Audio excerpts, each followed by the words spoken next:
আসসালামু আলাইকুম প্রিয় দর্শক, কেমন আছেন? আপনাদের সকলকে শুভেচ্ছা এবং অভিনন্দন জানাচ্ছি। আমি মিয়া ভাই।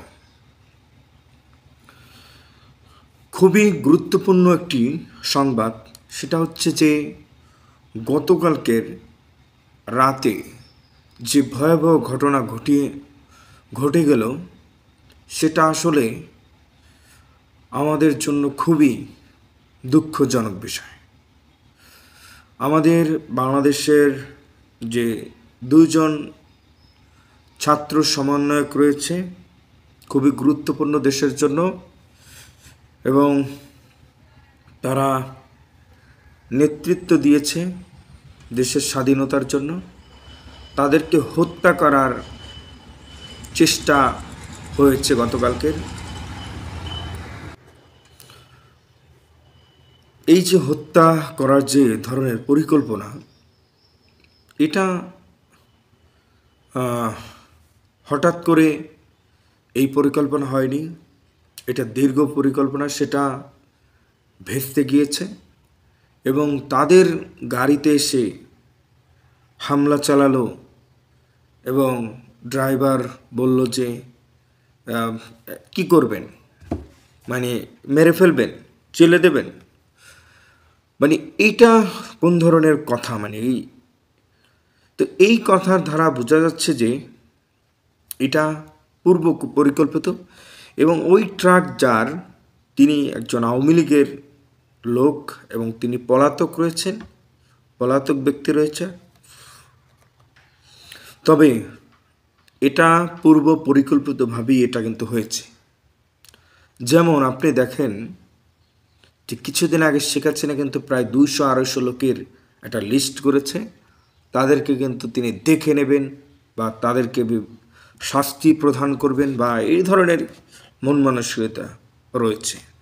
তো শেখ হাসিনার কিন্তু তার যে মাথার একটা প্রতিশোধের যে আগুন, সেটা কিন্তু তার ভিতরে বিদ্যমান রয়েছে এখনো।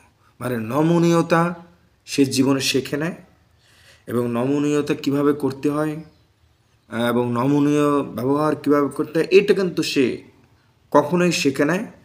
এবং মানুষকে যে ভদ্রতা, এটাও কিন্তু তার ভিতরে নেই। তো এই যে মানে একটা বিপ্লব হলো যাদের কারণে, তাদেরকে এই যে মারার যে চেষ্টা, এটার জন্য আমাদের সবাইকে কিন্তু বিপদে পড়তে হবে। তাদের যদি কিছু হয় বা সরকার তাদেরকে কঠোর নিরাপত্তার ব্যবস্থা যদি না করে, তাহলে এটা কিন্তু সবার জন্য কিন্তু বিপদ। কারণ এরা কিন্তু বিভিন্ন জায়গায় ওত পেতে থাকবে, বিভিন্নভাবে মানুষদেরকে হত্যা করার যে তাদের যে নীল নকশা, সেটা কিন্তু তারা বাস্তবায়িত করার জন্য সমস্ত ধরনের চেষ্টা তারা কিন্তু করে যাবে। এটা কিন্তু থামানো সম্ভব যদি আইনশৃঙ্খলা বাহিনী সহ ডিজিএফআই, তারপর যে গোয়েন্দা সংস্থা, সবাই যদি এক হয়ে যদি কাজ করে এবং এদেরকে কঠোরভাবে নিরাপত্তা দিতে হবে। এরা যখন চট্টগ্রাম যাবে, এরা যখন যে কোনো জেলায় যাবে, তাদেরকে হেলিকপ্টার করে তাদেরকে সেখানে পাঠাতে হবে, হেলিকপ্টার করে। এবং তাদেরকে আরও সতর্ক হতে হবে। তাদের যে গাড়ি, সেই গাড়িবহর গ্লাসগুলো একবার কালো থাকতে হবে, পুরো গ্লাস কালো। হ্যাঁ, কোনো ধরনের কেউ যেন বুঝতে পারে না যে এখানে তারা যাচ্ছেন, তারা এই করছেন, এটা যেন কেউ না বুঝতে পারেন। তাদেরকে মানে রাষ্ট্রীয়ভাবে নিরাপত্তার ব্যবস্থা করতে হবে। তা না হলে কিন্তু এই দায়ভার কিন্তু সরকারকেই নিতে হবে।